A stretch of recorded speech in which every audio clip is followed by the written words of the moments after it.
got to be the change you want to see, and it's not always that difficult.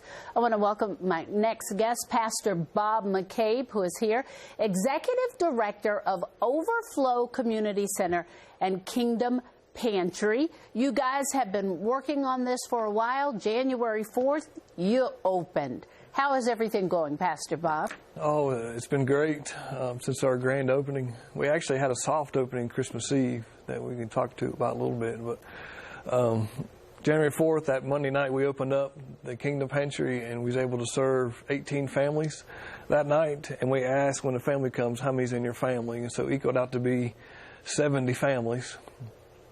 And since then, people's called, and so we've been able to give out 5 or 6 more boxes of food to people in the community. So I get a little panic.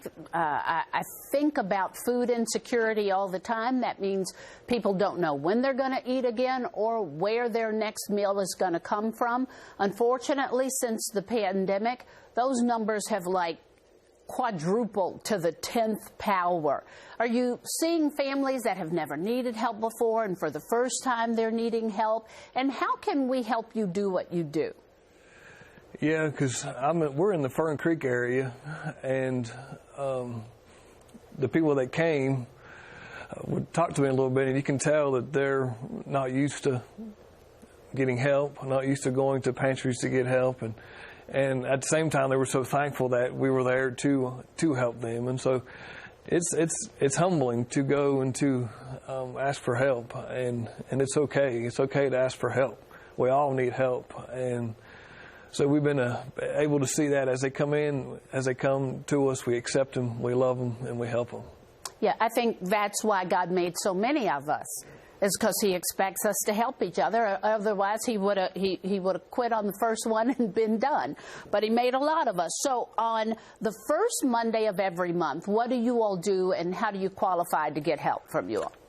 The good news is anybody qualifies. If you show up, you qualify, you get food. And we're doing it through a drive-through style, meaning you stay in your car and you drive up, and we ask for your name, your phone number, and how many's in your family.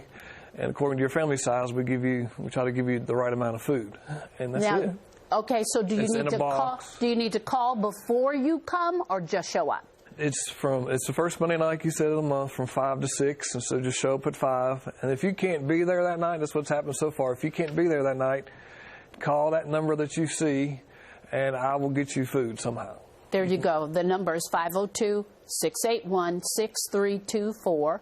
OverflowCommunityCenter.org. So you all have started the Kingdom Pantry, but you also have a program, and unfortunately in this pandemic, with all of us being separated and people facing isolation, we're seeing a bigger problem with addiction, suicide and overdoses, but you all also have a program for recovery. Well, we're working towards it. Okay. You know, when you start a community center, you got to come up with ideas and figure out what you want to do.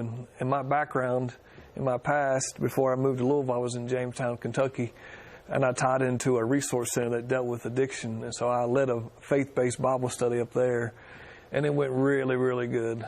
And I love all them people, and I hated leaving them. And so from there, I want to do that here.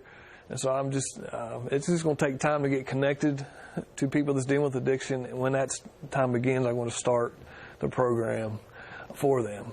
All right. So again, just remember OverflowCommunityCenter.org. You're working with the youth as well. What's going on there? My son's a teenager. I'm part of the Church of Nazarene, and so at Church of Nazarene we do a lot of youth events, and so just trying to find different ways to tie in to the community. And one way we're getting tied in with the youth and the children of the community is I've been able to partner up with a human resource director for Tully Elementary and Bates Elementary School, Michael Sims.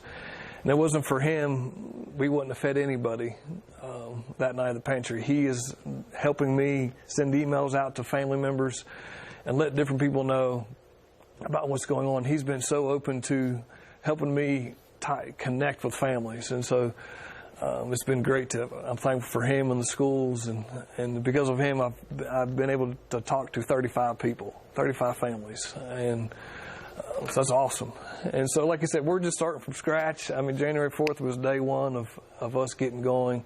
And because of the relationship with Michael, I have a partnership with Shepherd Community Center in Indiana.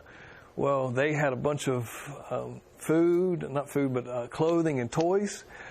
Too much of it, so they sent me some. Never too much, right? Yeah. And so they sent it to me and another pastor friend of mine in Shepherdsville, and we split the items. And so Christmas Eve morning, I knew what we had, and we had boots, new clothing, and toys. And so I emailed it to Michael, and he emailed it to all the families, and 12 families came Christmas Eve and was able to be blessed with some food and some toys. And some of them families that came were so excited that we were there. Yeah. And the big thing that I think I forgot to mention was is what they told me that night, and what they told me at the pantry night was they would say this: because we live in Fern Creek, people don't think we need help. And we got to realize with this pandemic and how the world's changing, we all need help. And it doesn't matter what area, where you live, things happen. And we have to be willing to listen to the Lord and help people. There you go, 5202 Stony Brook Drive. What can you do to help this program in Fern Creek? OverflowCommunityCenter.org. If you need help, they're there for you. But if you can help, they need you. 502-681-6324. Pastor Bob, thank you so much.